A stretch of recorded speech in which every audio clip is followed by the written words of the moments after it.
आरोप हे जहाड तुकाराम बीजेच्या दिवशी दिवसा भरावरून 5 मिनिटांनी अफवा बनल्या जातं. म्हणजे फाल्गुन मध्य द्वितीया होळी पौर्णिमा झाल्याच्या नंतर 2 दिवसांनी तुकाराम बीज असते. तर त्या दिवशी इथं 2 ते 3 लागेत्र असते. त्या दिवशी हे झाड दिवसा भरावरून 5 मिनिटांनी अफवा बनल्या जातं. आणि तुम्ही गावामध्ये गेला की तिथं पांडुरंगाची स्वयंमूर्ती पंढरपुरावरला देव या ठिकाणी आलेले. आपल्याला देहू आणि पंढरी अशी दोन्ही क्षेत्र घडली जातात. आणि तिथे एक शिळा मंदिर म्हणजे असं की ज्या वेळेला रामेश्वर भट्टांनी इंद्रायणीच्या डोहामध्ये ग्रंथ बुडवले त्या ठिकाणीतनं एक मैलावरती यावं.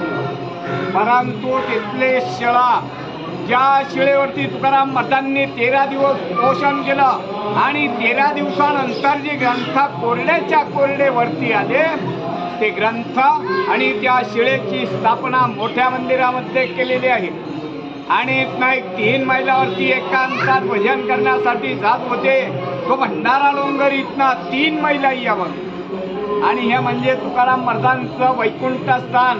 त्यांनी समाधी वगैरे काही घेतलेलं नाहीये.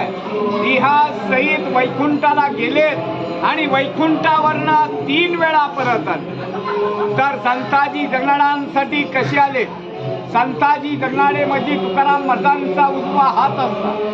त्यांनी तुकाराम महाराजांच्याकडनं वचन घेतलेलं असतं. वचन असं घेतलेलं असतं की तुम्ही वैकुंठाला गेलेत आम्ही तुमची सेवा करू. आणि मागाहून जर मी वारलो तर माझ्या दियाला मुठमाती करायला तुम्हाला यावं लागेल. मागाहून ते वारले जातात. वारल्याच्या नंतर तिथले गावकरी म्हणजे 5 ते 6 मैलांचं गाव आहे सुदुम्र म्हणून.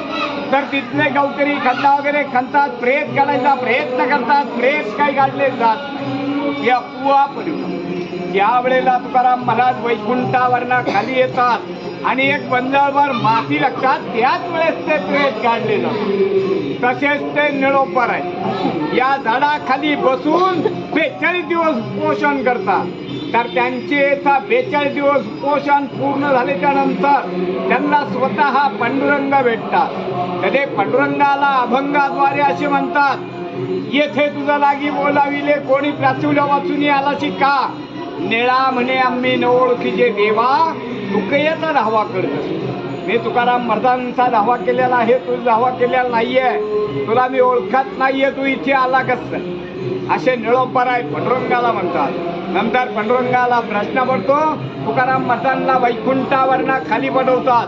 तशीच त्यांची मुलगी भागीरथी तुकाराम बीज झाल्याच्या नंतर 3ऱ्या दिवशी रंगपंचमी असते. वडील वैकुंठाला गेल्याच्या नंतर ती 3ऱ्या दिवशी सासरीवरनं येते.